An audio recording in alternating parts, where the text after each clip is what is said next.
안녕하세요. 거의 열흘 가까이 저희들이 추석 명절 연휴를 보냈던 것 같습니다. 어, 이번 이 명절은 참 길었던 것 같아요. 그래서 어, 잘 쉬었던 것 같고요. 제가 사실 이제 잘 쉬지 못하는데요. 이번 명절 기간 동안 정말 잘 쉬었던 것 같아요. 예, 얼굴이 좀 부은 것 같습니다. 예. 제가 이제 사실 이게 잠을 잘 못 자요. 잠을 잘 못 자는 약간 병은 아닌데 좀 무호흡증 같은 게 있어서 그 잠을 잘 못 자는데 못 잔다라는 게 이제 뭐 아예 못 자는 게 아니고 한 5시간 정도밖에 못 자요. 5시간 이상을 잘 수가 없는데 이번 명절 때는 뭐 8시간, 어떤 10시간까지 자는 것 같아요. 그래서 잤던 기억이 남고 잘 먹었던 것 같습니다. 잘 먹었던 것 같고 네. 그 친척들 또 부모님 댁 가서 잘 먹었던 것 같고 아, 몸무게도 좀 늘어난 것 같습니다. 그래서 이 명절 지나면서 우리가 참된 복이 무엇인지 그런 것들 한번 생각해 보는 시간이 됐어요. 참된 복. 요즘 저희들이 수요 모임에서 8가지 팔복에 대해서 마태복음 5장에서 함께 교제했고 7장까지 저희들이 함께 교제했는데요.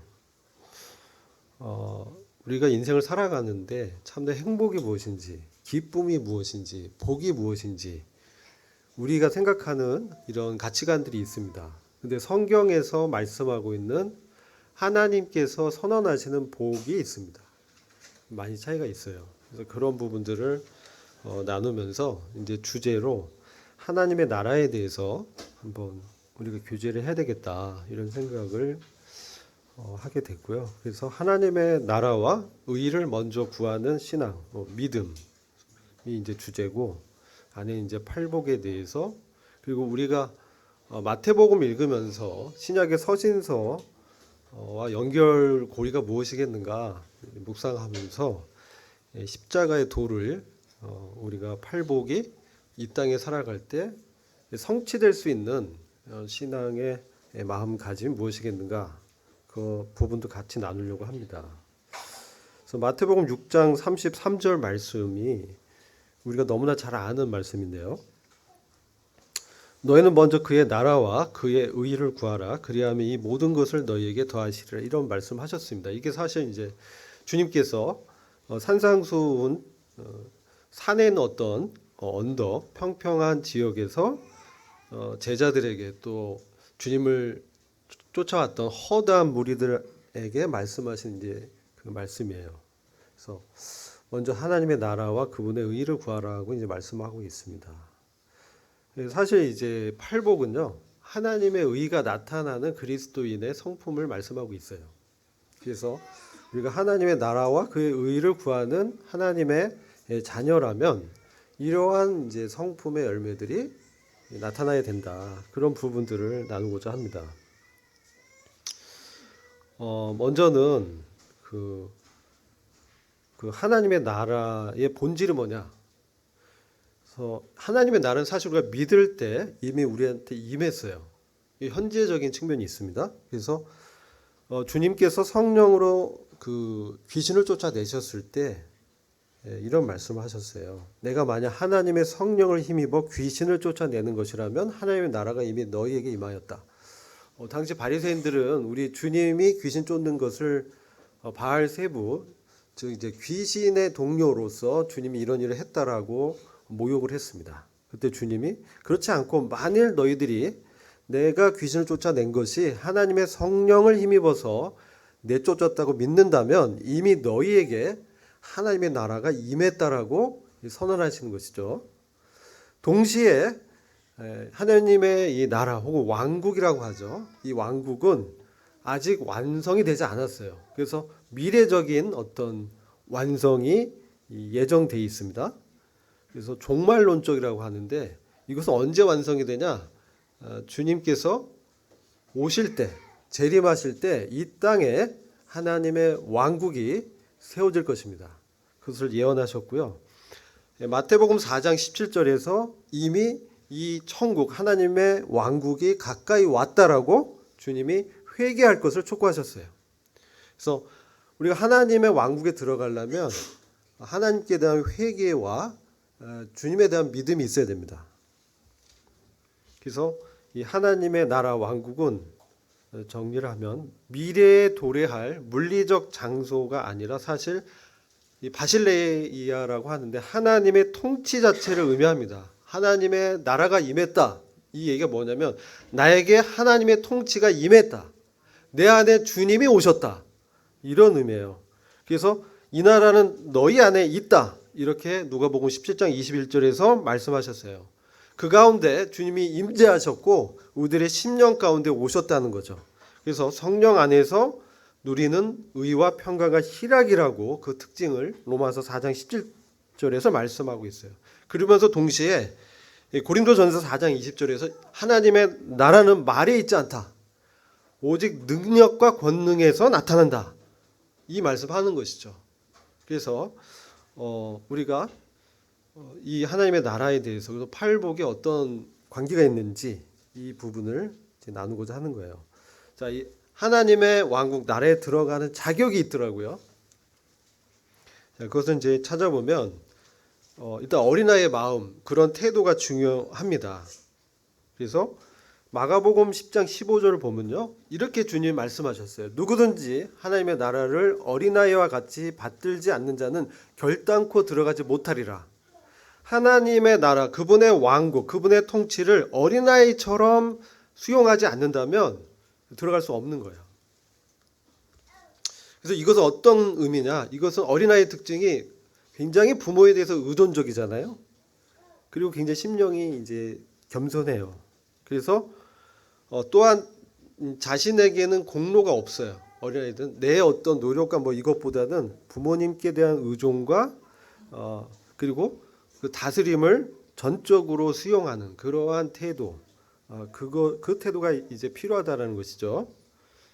그리고 이런 말씀도 있어요. 마가복음 10장 23절 보면 부자는 하나님에 들어가기가 심히 어렵다.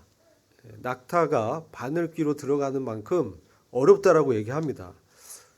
이 말씀은 사실 당시에 뭐 지금도 마찬가지예요.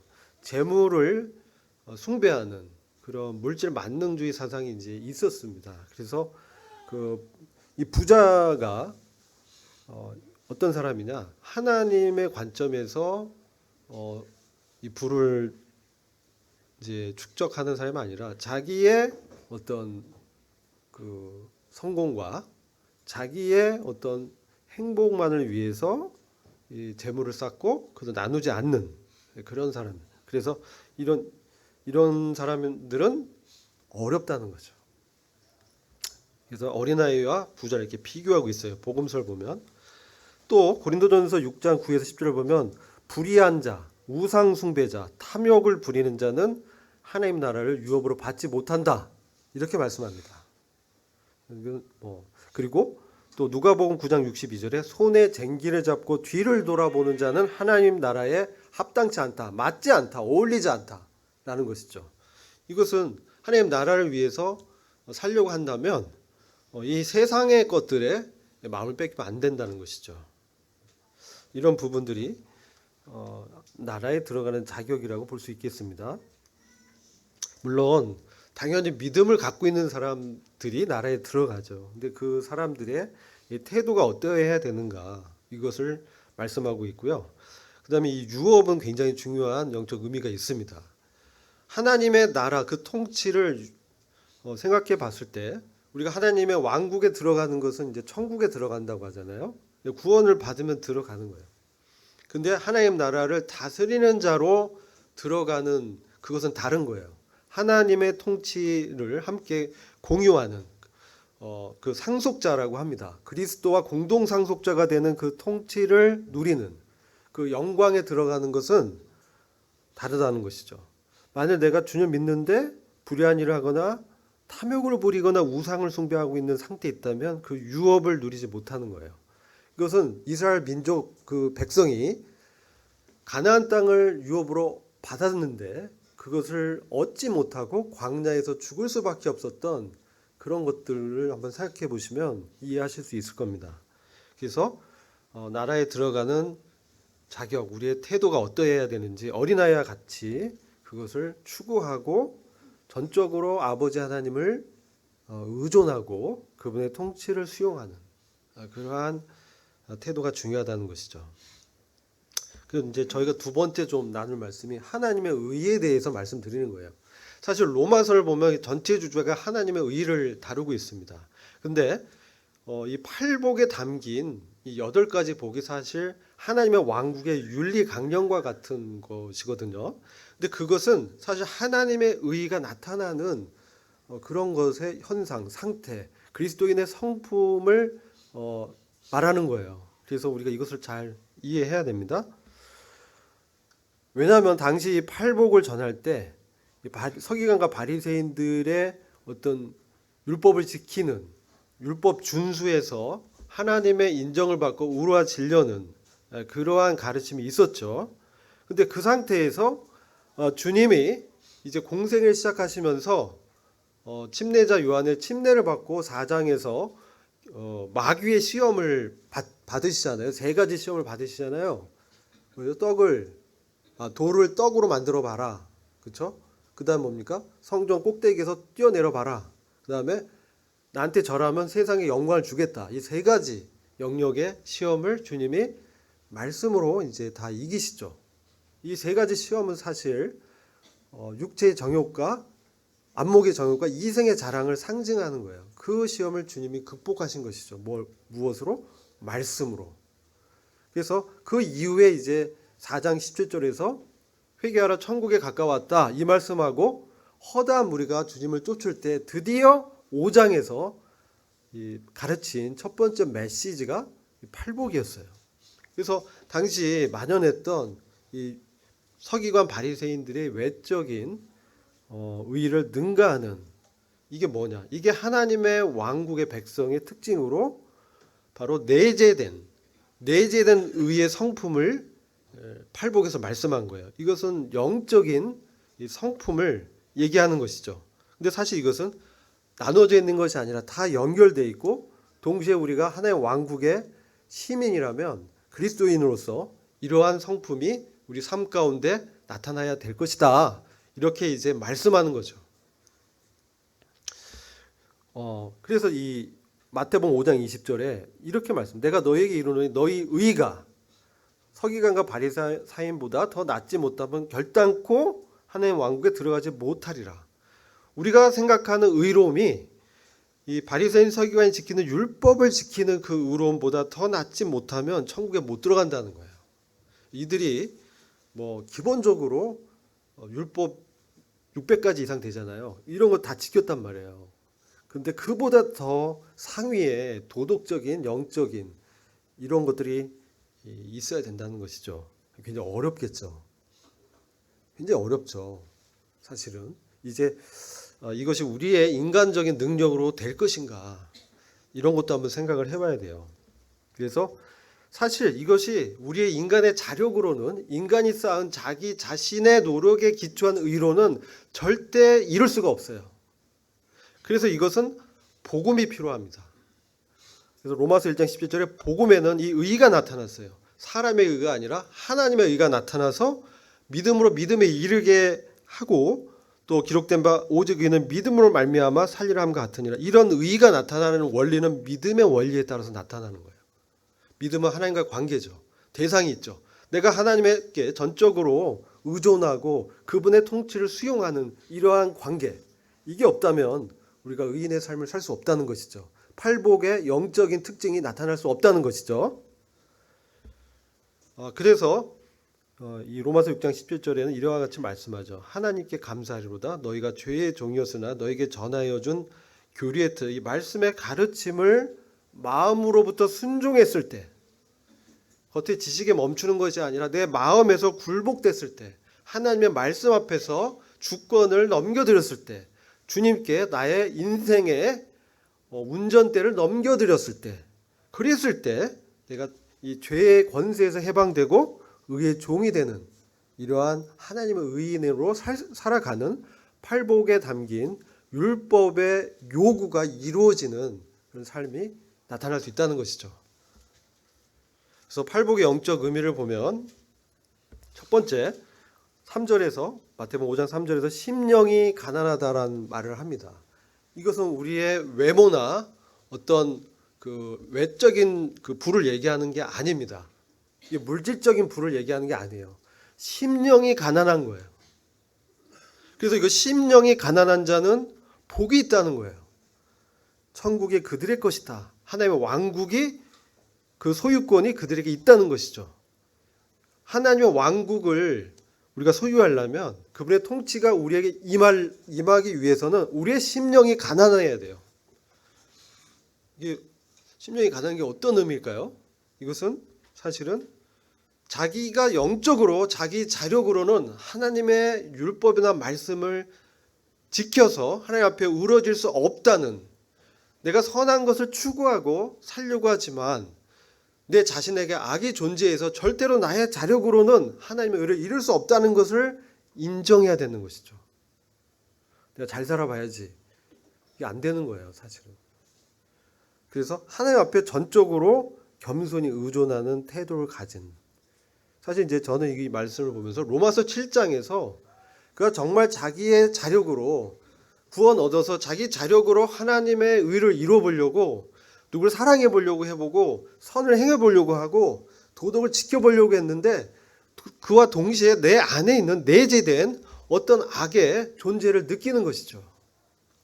내 육신의 옛 자아에 그런 습관들이 있어서 그 습관들이 나에게 임한 하나님의 말씀을 이겨버리고, 그 습관이 나의 삶을 이렇게 막 조종하기도 하고, 그 습관이 나의 어떤 죄를 범하게 하고 넘어지게 하는 그런 상태를 이제 경험하는 로마서 7장에 그 사람이 뭐라고 합니까? 오 비참하다다. 난 영적으로 파산했다, 이런 의미예요. 이 사망의 몸에서 나를 건져낼 구원자가 누구이겠는가? 그러면서 그리스도의 성령 앞에 그의 정권을 드리는 그런 과정에서 그리스도 예수 안에 자기 결코 정죄함이 없도다, 이렇게 죄와 사망의 권세 해방을 이제 체험하고 누리게 되잖아요. 이러한 것을 이제 인정하는 것이죠. 그게 심령이 가난한 자예요. 그게 복이 있다라고 하나님이 선언하는 거예요. 이 복이 있다라는 것은 하나님의 선언이에요. 하나님의 주권적으로 그렇게 하시겠다는 거예요. 그래서 이것은 참된 행복이 어디에 있는지를 우리에게 발견케 하는 것이죠. 사실 기독교 역사에서 거룩과 행복을 같이 가르치지 않았어요. 거룩하려면 행복을 포기해야 된다, 그죠? 그런 가르침을 많이 받았을 거예요. 근데 정말로 거룩하면 행복해진다는 거예요. 정말로 하나님을 추구하고 헌신하면 그 안에 기쁨과 행복이 있다는 거예요. 그게 복이라는 것이죠. 이게 영적인 복이죠. 그 다음 이제 두 번째는 슬퍼하는 자, 애통. 슬퍼하는데 어떻게 복이 있어요? 슬퍼하면 이게 복스럽지 않은 것인데, 이 슬퍼하는 자는 애통이 여기는, 참으로 그 마음 가운데 애통하는 마음이 있는 자는 복이 있나니 그들이 하나님의 위로를 받을 것이라는 것이요. 이 애통은요, 나의 어떤 이유 때문에 슬퍼하는 것도 물론 있어요. 그래서 내가 어떤 넘어지고 실패하고 나 왜 이러지? 하나님 뜻대로 살고 싶은데 왜 안 되지? 그러면서 뭡니까? 내 안에 이 존재하는 악이 있구나. 주님 저를 건져내 주십시오. 주님 저를 주님의 자녀로 살 수 있도록 주님 저를 긍휼히 여겨 주십시오. 이런 애통하는 마음이, 통회하는 마음이, 회개하는 마음이 일어나는 사람이에요. 그래서 세상의 불이나 이런 죄로 인한 비극들을 봤을 때 뭡니까? 같이 슬퍼해주고 회개하는 마음이 일어나는 것이죠. 그래서 에스겔서 9장을 보면요, 하나님께서 환상 가운데 이스라엘 민족이 우상 숭배에 빠졌을 때 그들을 심판하시는 것, 그래서 하나님의 그 심판자를 보내셔서 이 먹물통으로 이제 머리에 이 이마에 인을 이제 칠하는 그런 장면이 나와요. 그게 뭐냐면 그 머리에 머리에 그 먹물로 인을 친 사람만 심판을 면하게 돼요. 나머지는 다 하나님께서 환상 가운데 죽이는 것을 보여주셨거든요. 그 사람도 어떤 사람이냐?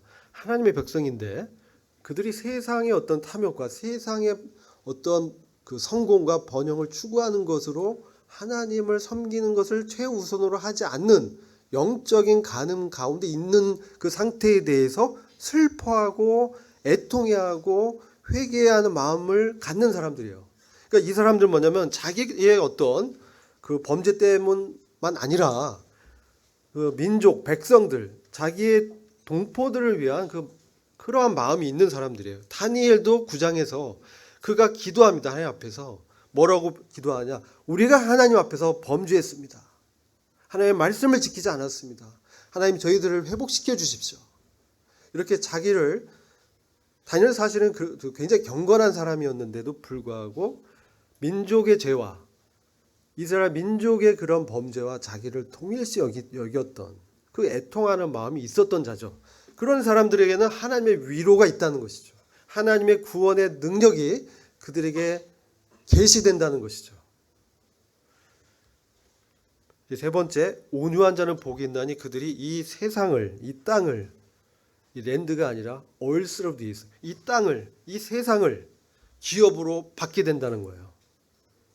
이 세상의 통치권을 받게 된다는 뜻이죠. 누리게 되는 온유한 자. 우리 주님이 온유하셨죠. 모세도 온유했습니다. 이것은 주님 앞에서 절제하면서 자기를 낮추면서 하나님의 주권 인정하는 태도를 가진 거예요. 이게 이제 온유의 영적 의미가 되겠습니다. 그리고 의에 줄이고 목마른 자들이 있어요. 의에 줄이고 목마른 자들은 복이 있나니 그들이 배부를 것이다. 하나님의 의가 넘쳐나고 하나님의 그 통치가 임했을 때 정말 그 목마름이 해결되는 그것을 경험하게 된다는 것이죠. 이것은 이 사람들이 기본적으로 하나님의 의가 무엇인지, 믿음이 무엇인지 하나님께 전적으로 그가 의존했을 때 그가 십자가의 대속을 믿음으로 그에게 주어진 예수 그리스도라는 하나님의 의를 그가 받고 이렇게 봤을 때 정말 이 세상의 상태는 의가 없고 정의가 없고 공의가 없고 점점 세상이 어떠했으면 타락해가고 망가져가고 도덕적으로 하나님의 법이 무시되어지고 국가적으로 배교하는 상태가 있어지면서 동성애를 합법화하고 남자와 남자가 결혼하고 여자가 결혼하는 것을 법적으로 인정하는 그런 것을 봤을 때 정말 애통해하면서 그 하나님의 의로운 통치가 임하기를 갈망하는 그런 사람들은 정말 복이 있다는 것이죠. 결국 하나님의 왕국이 임했을 때 그것이 이루어지는 것을 통해서 정말 그 마음 가운데 부요함과 하나님의 임재 가운데 위로를 얻게 될 것이다. 다섯 번째, 이제 긍휼히 여기는 자는 복이 있나니 그들이 긍휼히 여김을 받을 것이다. 불쌍히 여기는 동정심이죠.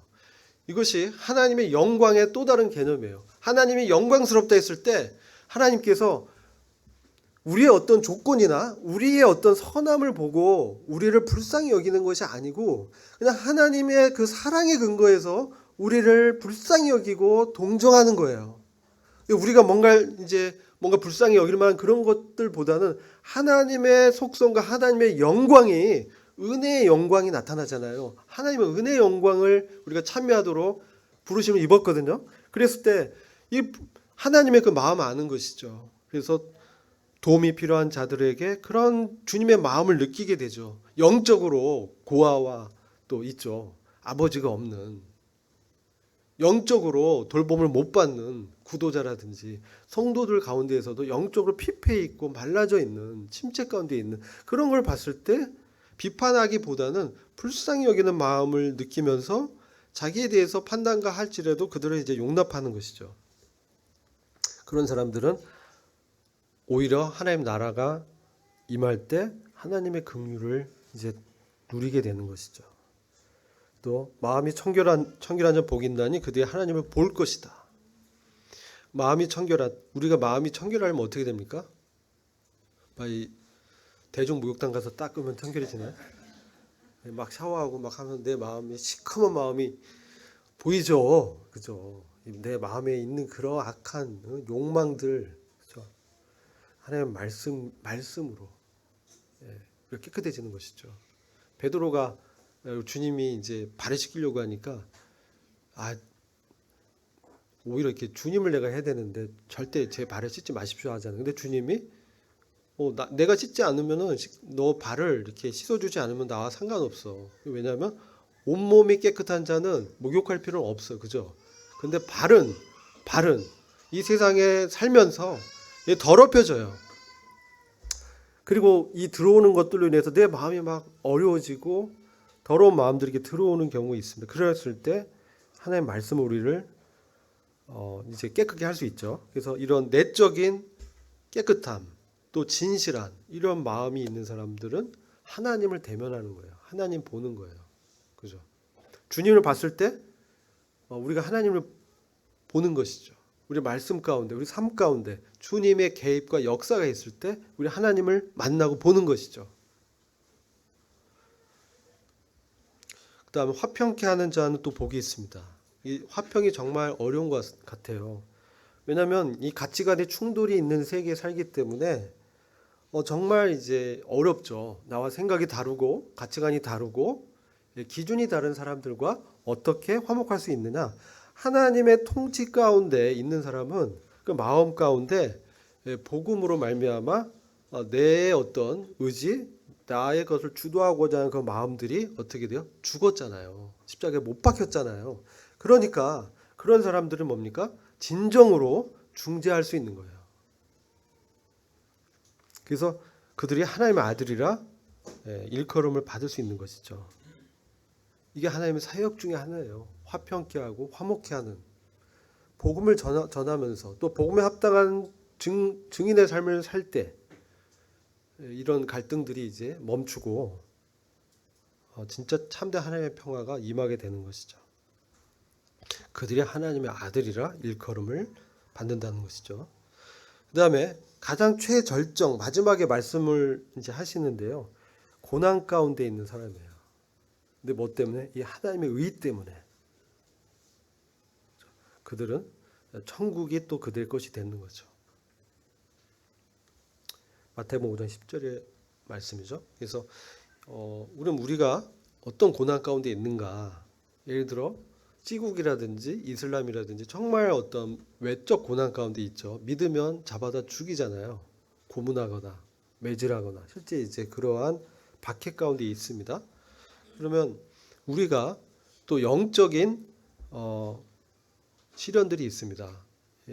내적인 이 세상의 가치관을 봤을 때 충돌하게 되죠. 롯이요 소돔에 살 때 이랬어요. 롯이 괴로웠어요. 소돔성 사는 게. 근데 봤을 때 소돔과 고모라 땅이 이제 풍족하고 정말 번영할 것 같아서 택해서 갔는데 가보니까 완전 그 도덕적으로 너무나 이렇게 문란하고 동성연애가 만연돼 있었던 그 소돔과 고모라 하나님이 불심판을 내리셔서 역사에서 없애버리시잖아요. 지금도 말세는 롯의 때와 노아의 때와 같다라고 하셨어요. 그래서 이 동성애가 이제 합법화된다는 것은 주의 재림이 갖고 왔다는 하나의 증거이기도 해요.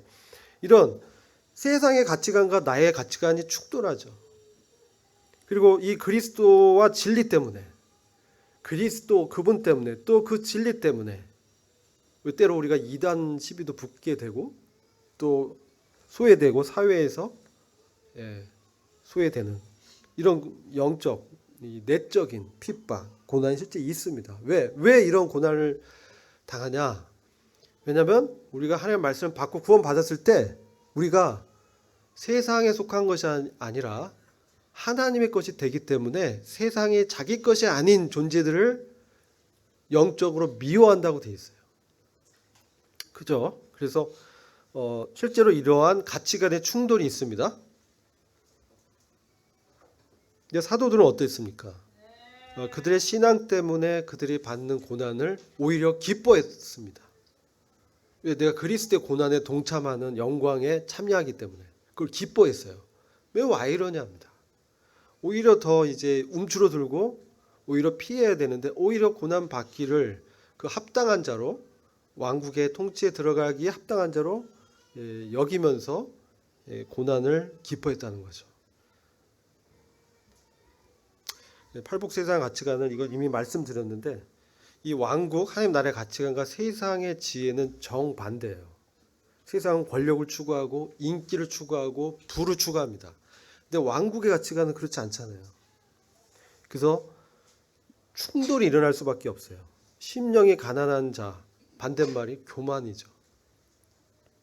자만심, 막 프라이드가 넘쳐요. 제가 이제 직장 생활할 때 외국계에 좀 있었습니다. 외국계 회사 좀 다녀봤는데 거기는 오히려 자기가 쇼잉을 해야 돼요. 뭔가 이제 인정을 받으려면 프라이드를 갖고 이제 해야 되고 뭔가 자기를 드러내야 인정해 주는 그런 문화더라고요. 근데 그것을 축복으로 간주하는 거예요. 그러나 하나님의 축복은 뭡니까? 복이 있도다 했을 때 외적인 것보다, 지금 외적인 게 아니에요. 영적이고 내적으로 내가 겸손하고 영적으로 내 심령이 하나님의 임재와 그분의 영광을 이제 갈구하고 추구하는, 그것이 없으면 이제 목마르는 것이죠. 이런 상태, 이것이 축복이라고 하는 거예요. 그 다음에 우리는 애통하고 죄가 범람하는 것을 이제 회개하고 정말 기도하는데 세상 뭐요? 쾌락 만연주의죠. 엔터테인먼트로 꽉 차 있습니다. 그래서 세상은 슬픈 것을 오히려 회피하고 죄를 가볍게 여깁니다. 근데 왕국은 하나님 나라는 회개와 동정의 눈물을 흘리는 거죠. 온유하고 우리가 이제 하나님 앞에서 절제되고 이제 겸허해야 되는데 이 세상은 이 권력을 갖는 것을 더 이제 성공을 했다고 생각하는 거죠. 의에 굶주렸지만 세상은 물질의 그 탐욕에 굶주렸죠. 우리는 고난을 감수하지만 세상은 안전만을 추구합니다. 편안한 것을 추구합니다. 인기를 추구합니다. 이 가치가, 두 가치가 충돌하는 거예요. 그때 참된 의의 기준이 뭐냐? 우리 안에서 하나님의 왕국과 의를 추구하는 삶이 뭐냐? 이것은 우리 내적으로 우리 마음이 하나님의 그 말씀에 순종하는 이것이 더 중요하다는 거예요. 마음의 태도와 의도가 사실 바리새인과 서기관의 의보다 더 나으려면 우리가 마음에서 하나님께 이게 순종이 안 되면 외적으로 하는 건 다 외식입니다. 내 마음 안 그런데 그런 척 하는 거예요. 그러니까 정말 그 하나님의 의의 실체가 나타날 수 없겠죠. 왜? 내 마음이 그렇지 않은데 어떻게 그럴 수 있어요? 그게 외식이죠. 그래서 율법의 참 정신은 사실 이제 사랑 안에 다 담겨 있는데 외적인 조문을 순종하는 것을 초월해서 내가 스스로 그런 거예요. 내가 자발적으로 하나님을 더 추구하고 내 안에 하나님에 대한 그 사랑과 애정하는 마음들이 일어나는 거예요. 그게 정말 율법이 추구하는 정신이라는 것이죠. 그래서 율법의 정신은 이 내적인 부분을 말씀하는데 마태복음 5장 22절 보면 형제에 대해서 화를 내면 심판을 받는다 그래요. 여러분 그 형이나 동생이나 뭐 누나, 오빠 집에서 같이 있을 때 화를 한 번도 안 냈다. 있으세요? 앵그리 버드 있죠. 항상 화가 나. 보면 마음에 안 들어. 근데 그런 상태는 심판을 받는 상태라는 거예요. 근데 겉으로는 이제 안 그런 척 해야 돼. 그 바리새인이라는 거죠. 물론 이제 안 그런 척 해야 되는데 그것은 정말 이걸 봤을 때 내가 얼마나 모순된 상태에 있는가. 그것을 이제 보게 되죠. 근데 가치관이 안에서 새 사람과 옛 사람이 막 충돌하는 거예요.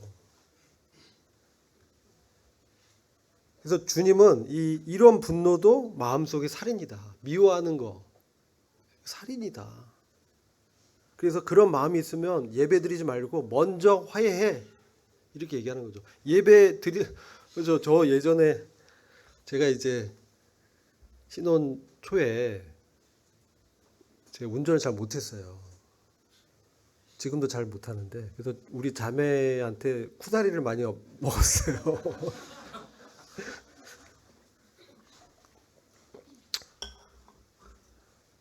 그래서 이제 예배당 올 때 막 쿠다리 먹으면 막 기분이 안 좋아져요.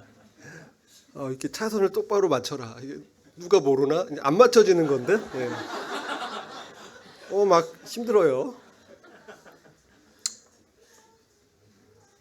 지금은 그렇지는 않고요. 이제 신혼 때 그랬어요. 그다음에 여자를 보고 음욕을 품으면 이미 간음했다. 이 내적인 거라는 거죠. 이 주님의 기준이 율법의 참된 정신은 내적인 것을 겨냥하고 있어요. 사실은. 그래서 굉장히 높아요. 이 욕망에서 시작된 이런 것들이 사실은 영적인 행위랑 똑같다. 그리고 굉장히 어렵죠. 원수를 사랑하라는 거죠. 불가능하죠. 인데 주님은 그 기준이 너희 원수를 사랑하라. 너희를 어렵게 하는 사람을 위해서 기도하라. 이런 기준을 주셨다는 거죠. 이렇게 된 사람은 정말 성숙한 신앙인이에요. 하나님을 닮아간다. 왜 주님이 우리를 구원하셨어요? 로마서 8장 28절 29절 보면요. 거기에 우리 주님이 구원한 목적이 있어요. 너무나 잘 알죠? 로마서 8장 제가 한번 읽어볼게요.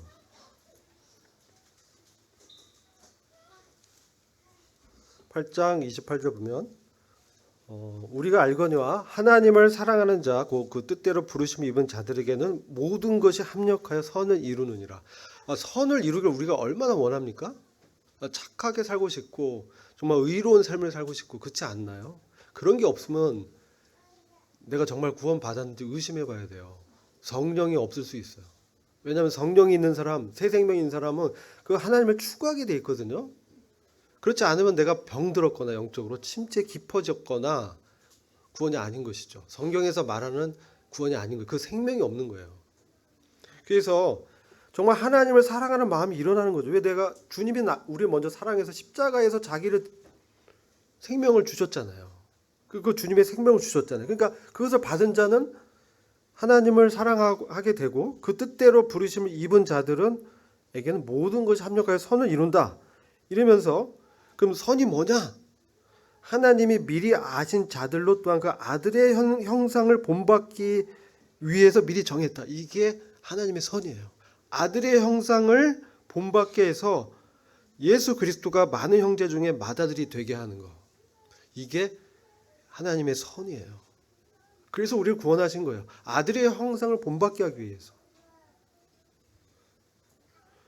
그런데 아들의 형상은 뭐냐? 바로 성숙된 신앙인이거든요. 그럼 원수를 사랑하는 마음이 내 안에 자발적으로 내가 막 포카페이스로 억지로 하는 게 아니라 진짜 그 애통에 여기고 불쌍히 여기고 그러면서 기도하면서 울면서 그가 구원받길 원하고 그가 변화되길 원하고 이 문제를 해결해 주고 원하는 그런 마음이 정말 일어나는 것이죠. 그게 하나의 왕국에 있는 사람의 특징입니다. 그게 아니라 그 사람 막 어떻게 어렵게 하지? 어떻게 괴롭게 하지? 막 계획하고 이거 아니죠. 날 요만큼 때려서 그럼 더 때려야지 막 이런 마음들. 막 불평불만이 일어나고. 저도 이제 제 뜻대로 안 될 때 막 불평불만이 많이 일어나더라고요. 하나님 왜 저한테 이런 어려움을 주시나요? 왜 이런 시련을 주시나요? 근데 나중에 돌이켜 보니까 그 시련과 어려움들이 하나님의 경륜 가운데서 제게 약이 되고 저를 단련하는 어떤 과정이었다는 것을 알게 됐어요. 그래서 그것은 우리 마음의 변화가 일어나야 됩니다. 사실은. 그래서 5장 마태복음 5장 48절 가면 하늘에 계신 너희 아버지 온전하심 같이 너희도 온전하라. 와, 이제 그 원수를 사랑하는 그걸 뛰어넘어서 하나님 아버지의 온전하심 같이 너희도 온전해야 돼. 정말 높은 기준을 이제 말씀하죠. 이것은 우리가 정말 죄를 전혀 안 짓고 정말 막 거룩하고 막 그런 정말 그런 진짜 완전 그 성인이죠. 그런 사람이 되는 그런 온전함이 아니, 우리에게 온전함은 영적인 성숙함, 믿음의 성숙, 그리스도의 충만함의 장성한 분량에 이르는 거예요. 이게 우리에게서 온전함이에요. 그래서 이 산상순이 요구하는 이런 팔복은 정말 우리의 노력으로는 도저히 이룰 수 없는 완벽한 수준의 의를 요구하는 거예요. 그러니까 이것은 인간의 노력은 어떻게 해요? 하나님의 왕국에 들어갈 수 없구나. 그러니까 어떻게 돼요?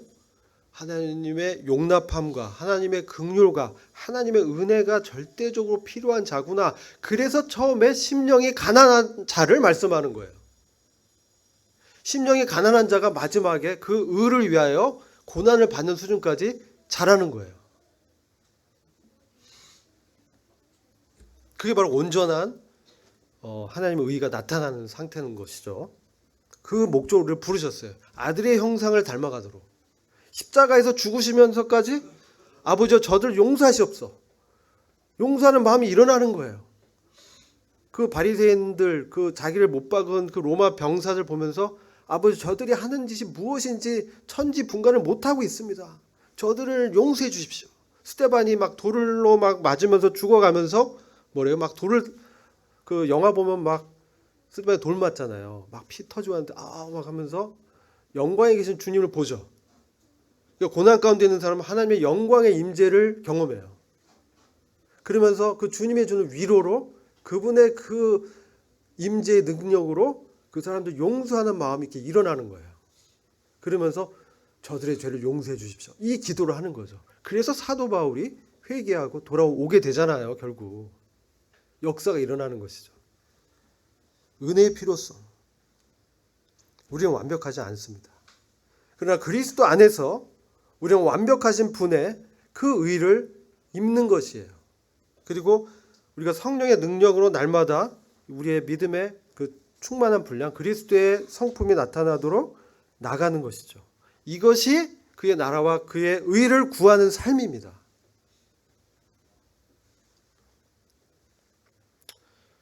그리고 이게 이제 어떻게 우리 안에 이루어져야 되냐?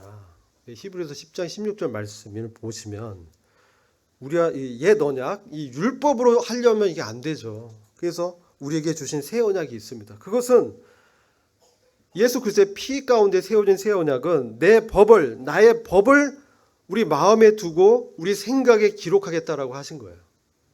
하나님의 말씀이 내 마음과 내 영과 혼의 생각에 하나님께서 집어 넣겠다는 거예요. 성경을 주셔가지고 하나님의 말씀으로 인도받는 삶을 살도록 하겠다는 거예요. 이게 중요합니다. 내 힘으로 안 되고 새 언약에 성취된 그 복 가운데서 성령의 능력으로 되는 거예요. 그것은 바로 십자가의 도가 말씀하는 바입니다. 이 하나님의 왕국의 이 성취와 능력은 결국은 십자가에서 그리스도와 함께 우리가 죽었고 부활했다는 그 정체성, 그분의 성령의 인침과 그분의 내주하심이 우리에게 있기 때문에 주님 율법을 완성하셨죠. 그래서 그 그리스도 안에 있을 때 이것이 정말 실현될 수 있는 거예요. 주님 오신 것도 율법을 없애려고 온 건 아니다. 완전케 하기 위해 왔다라고 말씀하셨고, 그리고 주님이 세 가지 완성했어요. 예언을 다 완성하셨고, 의로운 삶을 사셨고, 그리고 죄의 형벌을 다 갚으셨어. 이렇기 때문에 이것을 믿는 이에게 뭐가 와요? 성령이 오시는 거예요. 그래서 성령을 통해서만 이 팔복에 나타난 하나님의 의를 경험할 수 있어요. 실현할 수 있어요.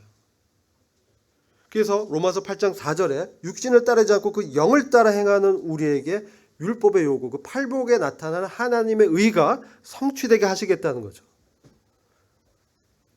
그래서 이게 성령께 순종할 때, 하나님의 성령에 민감한 그 음성을 들을 수 있을 때, 하나님의 말씀을 통해서 지시하실 때 그것에 순종할 때, 일상생활에서 이 하나님의 왕국의 의를, 즉 율법에 지향하는 참 정신, 그 하나님의 의를 경험할 수 있는 거예요. 그 경험한 사람이 하나님의 왕국을 유업으로 받고 다스리는 자가 되는 거예요. 저는 그렇게 분별합니다. 우리가 천국에 들어가는 것과 다스림의 영광에 들어가는 것은 다르다는 것이죠. 자, 그래서 이것은 이 가르침, 십자가의 도는 십자가의 가르침이에요. 십자가의 가르침, 말씀이 멸망한 자들은 미련하게 보이고 구원을 얻는 우리에게는 능력이 됩니다. 십자가의 말씀이 멸망하는 사람한테는 뭐냐? 미련하게 보여요. 어떻게 십자가에서 허무맹랑한 소리지. 나무에 달려 죽었는데 그 사람 어떻게 왕이야. 내 주야. 그걸 위해서 어떻게 인생을 포기하고 희생해. 너무 어리석어. 이게 이제 세상 멸망하는 자들한테는 미련하게 보이는 거예요. 믿음이 없기 때문에. 근데 믿음의 눈으로 봤을 때 그것은 선택받은 자에게 구원을 베푸시는 하나님의 능력이라는 것이죠. 왜? 하나님의 어리석음이 사람보다 지혜롭고 하나님의 약하심이 사람보다 강하다는 거예요. 그래서 하나님의 임재 가운데 있는 자는 바로 그 구원을 베푸시는 하나님을 경험하면서 그분의 개입 가운데에서 뭘 누려요? 복을 누리는 거예요. 그걸 말씀하는 거예요. 그게 행복한 거예요. 이게 참된 기쁨이고 우리의 인생에게 말씀한 하나님의 그 복인 거예요. 그래서 팔복의 고난과 십자가의 도가 연결되어 있다. 그리고 이제 모세가 등장하죠. 모세가 애굽 왕자로서 많은 걸 누릴 수 있었습니다. 그의 지위, 파라오를 계승할 수 있었어. 그다음에 애굽의 그 왕자로 명성을 누릴 수 있었고, 정말 애굽은 그 당시 그 세상의 어떤 중심적인 문화의 중심지고 권력과 번영과 쾌락의 중심지였잖아요. 거기서 다 누릴 수 있었어요. 근데 그걸 뭘 선택해? 히브리서 11장 26절에 그리스도를 위하여 받는 능욕을, 치욕스러움을 애굽의 모든 보화보다 더 큰 재물로 여겼으니 이는 상주심을 바라봅니다. 이 말씀 안에 바로 다 들어가 있어요. 그리스도를 위하여 받는 능욕이라고 했습니다. 사실 그 당시 그리스도께서 계시진 않았죠. 그죠? 모세가 주님을 이렇게 개인적으로 인격적으로 알지는 못했습니다. 그러나 모세가 보여주는 것은 바로 그리스도께서 이 세상의 사람들을 위해서 겪을 그 고난과 수욕과 모욕을 몸소 먼저 경험한 거예요. 그 본질을 얘기하는 거예요. 그 모형적인 그 고난이라는 것이죠. 그리고 백성들과 함께 이스라엘의 그 백성들과 노예 생활했잖아요. 그들과 학대받는 그것을 선택하게 돼요. 그 선택 때문에 그가 어떻게 돼요? 그가 미디안 광야로 가게 되죠. 40년을 목동으로 양치기 하면서 그가 애국에서 길렀던 모든 그 지식, 학문, 무술, 전략을 다 내려놓게 되죠. 그런 다음에 하나님이 그를 부르셨어요. 하나님의 인간적인 자존적인 능력, 구원의 어떤 기술은 인간적인 것은 다 내려놓게 하세요. 그게 심령이 가난해지는 거예요.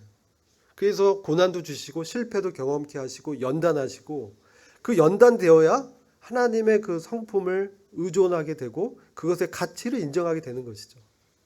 그때 참된 소망이 우리 가운데 생기게 되죠. 그것은 뭐냐? 그게 더 큰 재물이다라는 거죠. 더 큰 하나님의 왕국의 영광을 추구하게 되는 것이죠. 보이지 않는 자를 보는 것처럼 인내했고 상주심을 바라봤다는 거죠. 모세가.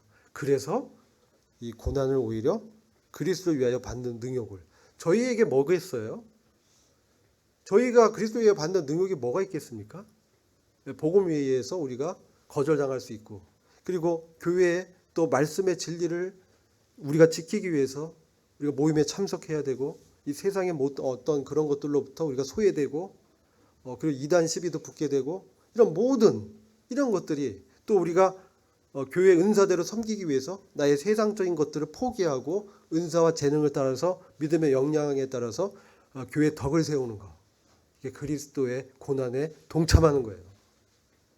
그 사람들에게 하늘의 큰 영광을 그 통치의 유업을 주시는 거예요. 이 고난이 그래서 우리한테 뭡니까? 영광이자 특권이라는 것이죠. 베드로전서 4장 13절 그리스도 고난에 참여하는 만큼 기뻐하라. 이는 그의 영광을 나타내실 때 너희로 즐거워하고 기뻐하게 하려 함이라. 그래서 우리가 이러한 십자가의 가르침을 따를 때 사실 세상에서 거부당하고 또 소외될 수 있지만 우리의 소망은 하나님의 왕국의 영광에 우리가 동참하는 확신을 더 얻게 되는 것이죠. 그래서 마태복음 5장 11절 12절에서 나를 욕하고 박해하고 거짓으로 너희를 거슬러 모든 악한 말을 할 때 오히려 복이 있다.